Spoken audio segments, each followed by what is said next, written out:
बिस्मिल्लाहिर्रहमानिर्रहीम अस्सलाम वालेकुम जी। आज हमें चाहिए यहाँ पे मसूर की दाल और जादू। ऐसी शानदार चीज़ आपको मिलेगी कि आपका दिल खुश हो जाएगा।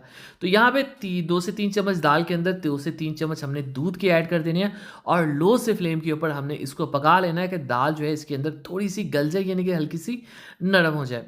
उसके बाद हमें चाहिए मशीन और इस दाल को दूध समेत इस मशीन में हमने ऐड कर देना है। स्टेप्स को अच्छे से फॉलो करिएगा ताकि आपको शानदार रेसिपी की जो है समझ आ सके। तो इसको हम ऐड कर देंगे और उसके बाद आपने क्या करना है, इसको अच्छी तरह से आपने ब्लेंड कर लेना है, पीस लेना है, मतलब कि इसका पेस्ट बना लेना है। अब यहाँ पे हमें चाहिए एक खूबसूरत सा बॉल छोटा सा और इसके अंदर इस पेस्ट को हम ऐड कर लेंगे। इसमें मसूर की दाल और दूध बराबर क्वांटिटी में थे।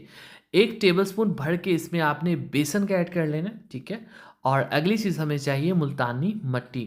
मुल्तानी मट्टी जो है ये हाफ़ टेबल स्पून इसमें हम ऐड करेंगे, ठीक है, ये चली जाएगी। और इसके बाद हमने इसमें ऐड करना है, हमारे पास है ये हल्दी। हल्दी जो है ये 1/4 टीस्पून। चलें जी, ये हो गया। अब हमें चाहिए रोज़ वाटर, यानी कि अर्के गुलाब। अर्के गुलाब इसमें ऐड करेंगे इतना ताकि इसकी एक कंसिस्टेंसी बन जाए, एक पेस्ट सी बन जाए, जिसको हम अच्छे से मिक्स कर सकें, ठीक है। अब ये शानदार सी पेस्ट, इसको आप फ्रिज में रख सकते हैं 2 से 3 दिन, 4 दिन तक ये ख़राब नहीं होती।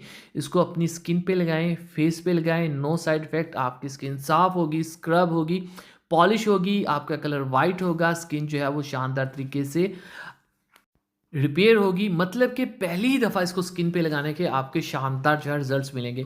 इसको 5 से 10 मिनट अपनी स्किन पे लगा रहने दें, फिर धो दें। अगली वीडियो तक अल्लाह